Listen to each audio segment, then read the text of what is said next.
Hi, welcome to Joe of All Trades. I'm Joey, and this segment is called Basic Bucks. And today I'm going to show you how to create a budget. It's a very simple budget that's going to allow you to see where you're spending your money, get your spending on track, and enable you to save. So if you're interested in that, please continue to watch, and I hope you enjoy. All right, so we are at the spreadsheet, so let's go ahead and get started. First, on this spreadsheet, I'm going to talk about the different elements that you're seeing here. So at the top, we have the budgeted categories. So here you see things like the groceries, gas, eating out, fun money, personal care, and entertainment.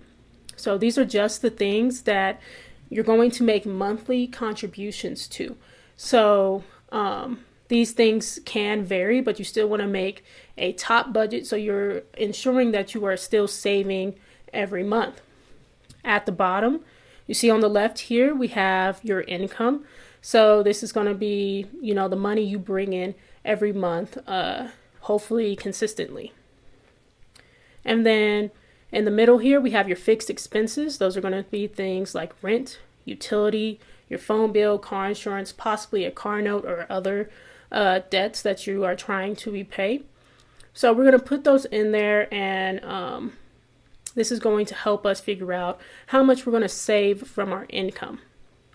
Then here we have your monthly contributions. We're going to set a budget for those so that we can know how much we are going to save. Over on the right, we have your calculated savings.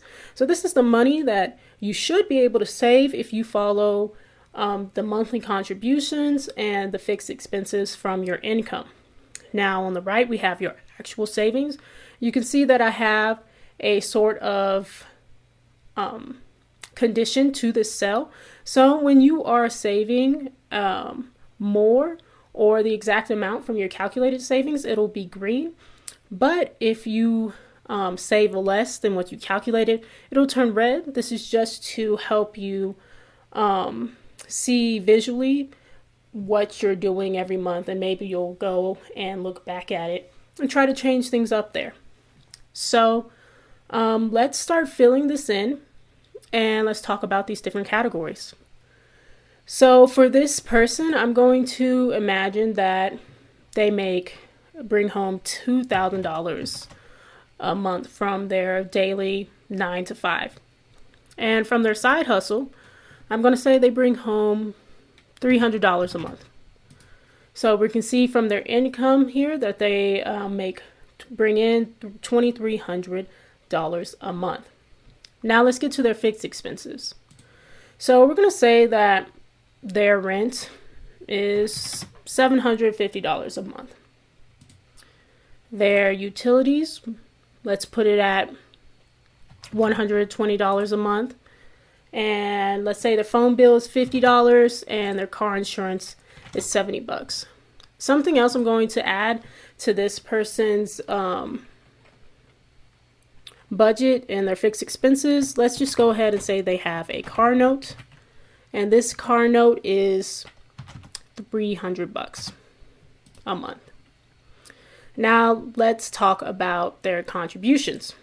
So groceries from one person can vary depending on, what kind of meals you're making and if you're actually eating out more. We're going to say this person spends $150 in groceries for themselves every month. That's a pretty good amount. Should be able to meal plan from that budget. For gas, we're going to say that they spend about $80 a month. That's like a fill up, a little bit over under a fill up a week. Then for eating out, we're going to say that let's give them $20 a week for eating out, more of a treat, but should be able to adjust for if you want something, crappy that's like $10 but tastes good, or if you want to go eat out, maybe get some sushi, which could cost $30 that week, so it kind of balances it out. All right, so we're going to say that they give themselves $20 a week to eat out on. This should actually say fun money, not car repairs. For fun money, we're going to give them $100 a month. When it comes to personal care, let's give them $60 a month. When I'm talking about personal care, this is a category in which maybe you want to get your hair cut, your eyebrows done, possibly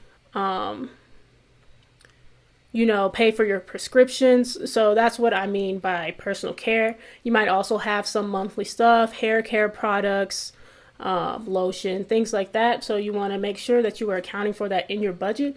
But I separate it from the groceries, even though you might find these things commonly at the grocery store.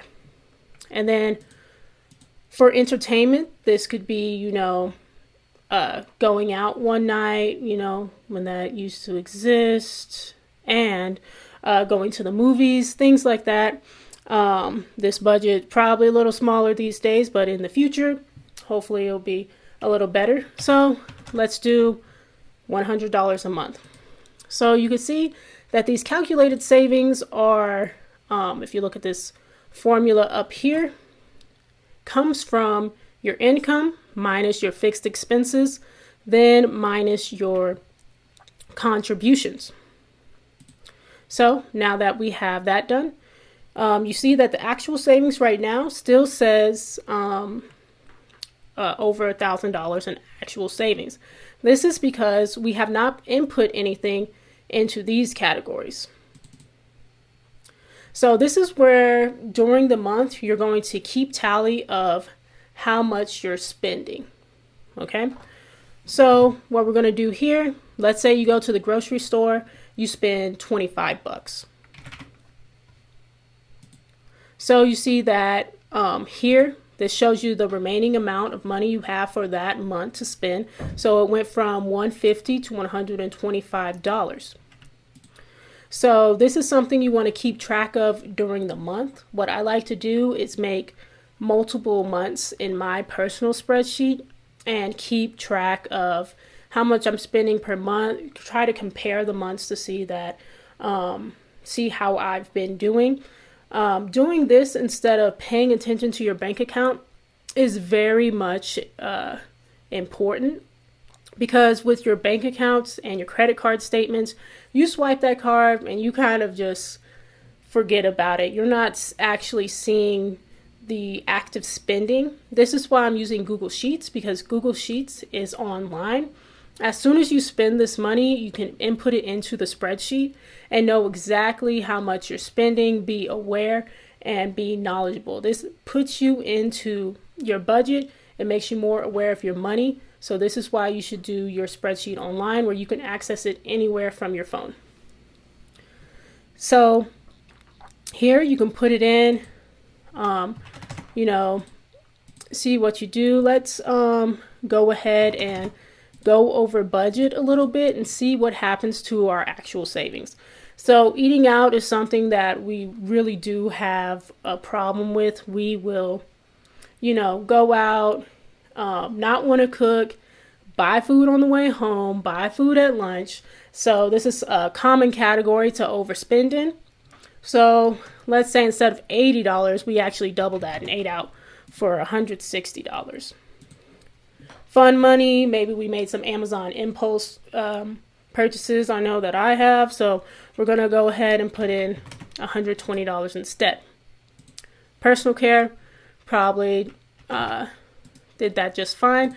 But entertainment, let's say that we went out a few nights, maybe we bought a little extra drinks, got something to eat, maybe went out to the movies.